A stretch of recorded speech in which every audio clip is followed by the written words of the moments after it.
Crimea को वापस पाने की जिद में ज़ेलेंस्की किसी भी हद तक जाने को तैयार है। यही वजह है कि एक तरफ यूक्रेन मॉस्को पर अटैक कर रहा है तो दूसरी तरफ ब्लैक सी में रूस को काउंटर किया जा रहा है। कुछ घंटे पहले यूक्रेन ने रूस के पेट्रोलिंग शिप पर ड्रोन अटैक किया। शिप तो बाल बाल बच गया, लेकिन यूक्रेन की इस हिमाकत ने पुतिन का पारा बढ़ा दिया है। अब ब्लैक सी में बड़ी जंग छिड़ने वाली है। काले सागर में बारूदी बवंडर, रूसी जहाजों पर अटैक दनादन।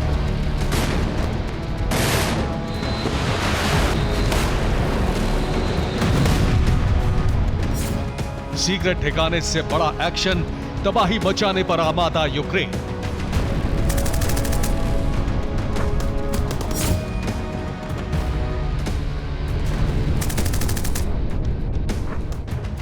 अब चाहे जो हो जाए, ज़ेलेंस्की ने ठान लिया है कि वो रूस को इतना ज्यादा नुकसान पहुंचाएगा कि अगर रूस जंग जीत भी जाए तो भी यूक्रेन के दिए जख्मों से कराहता रहे।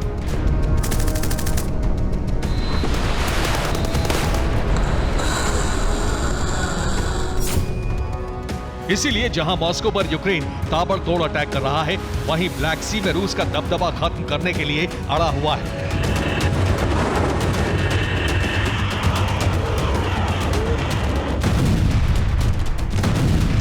और यह सब कुछ इसलिए किया जा रहा है जिससे रूस ग्रेन कॉरिडोर को खोल दे और यूक्रेन में सड़ रहा अनाज बचाया जा सके।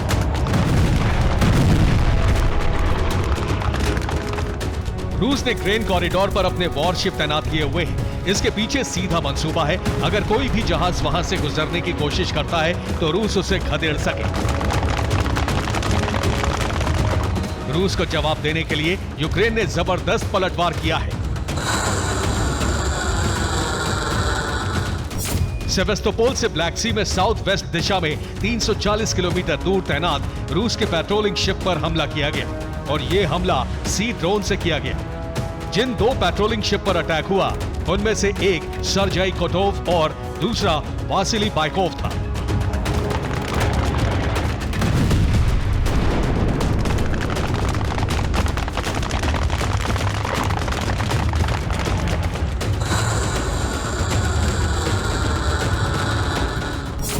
रक्षा मंत्रालय ने दावा किया है कि यूक्रेन का ड्रोन अटैक कामयाब नहीं हो पाया। अटैक से पहले ही ड्रोन का खात्मा कर दिया गया।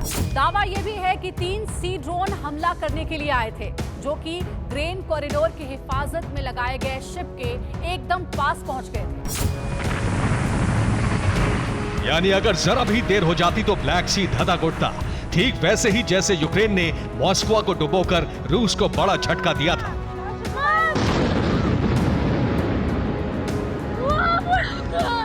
यूक्रेन के इस हमले से इतना तो तय है कि वो काले सागर में रूस को खदेड़ने के लिए पूरी तैयारी कर चुका है और इसके लिए लगातार ड्रोन बटालियन का इस्तेमाल कर रहा है, जो सीक्रेट झील से निकलकर अपने टारगेट तक पहुंच जाते हैं।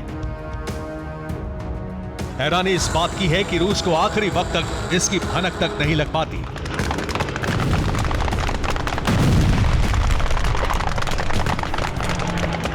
कहीं यूक्रेन कोई बड़ा नुकसान ना पहुंचा दे, इसीलिए रूस ने ब्लैक सी में तैनाती बढ़ा दी है। 3 और जंगी जहाज तैनात किए गए हैं जो कि कैलिबर मिसाइलों से लैस हैं।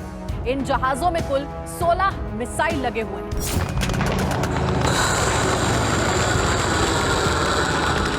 यानी रूस इस दफा यूक्रेन को कोई मौका नहीं देना चाहता, क्योंकि इससे पहले यूक्रेन के सी ड्रोन ग्रेन कॉरिडोर के एकदम पास तक आ गए थे।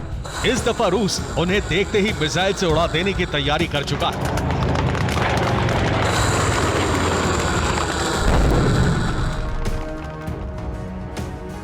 यानी ब्लैक सी में एक बड़ी जंग शुरू होने वाली है। यूक्रेन ने सीक्रेट झील में अपने विनाशकारी हथियारों को अलर्ट मोड पर डाल दिया है।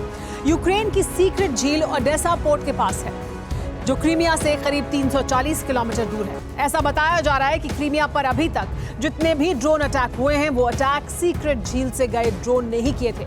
यानी सीक्रेट झील एक नेवल बेस की तरह काम कर रही है। दरअसल यूक्रेन ब्लैक सी में दबदबा कायम करने के लिए ब्लैक सी में रूसी जहाजों और रूसी ठिकानों पर हमले कर रहा है।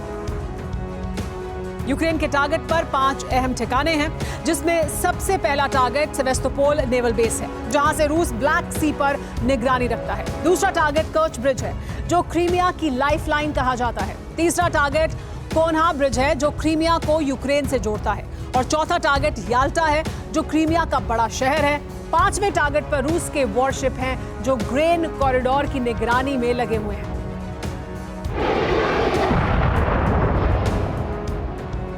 अचानक से यूक्रेन के तेवर इतने खौफनाक हो गए हैं कि रूस पलटवार के लिए एटम बम का भी इस्तेमाल कर सकता है।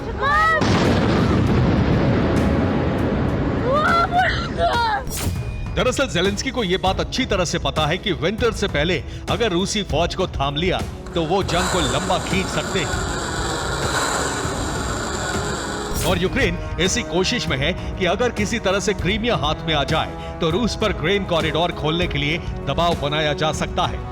साथ ही रूस को शर्तों के साथ जंग खत्म करने के लिए मजबूर किया जा सकता है।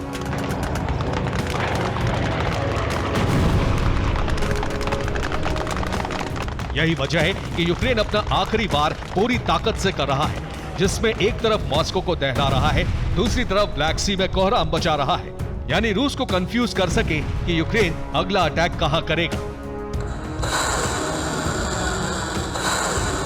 इसी बीच यूक्रेन उन इलाकों पर भी कब्जा कर सकता है जहां रूसी फौज डेरा डाले बैठी है, क्योंकि रूस का पूरा फोकस मॉस्को और क्रीमिया बचाने में रहेगा।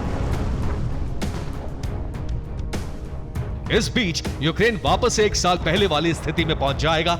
अगर ऐसा हुआ तो रूस को बड़ा नुकसान हो सकता है, लेकिन पुतिन ऐसा होने नहीं देंगे, क्योंकि पुतिन के पास आखिरी विकल्प के तौर पर परमाणु बम की सबसे बड़ी खेप है।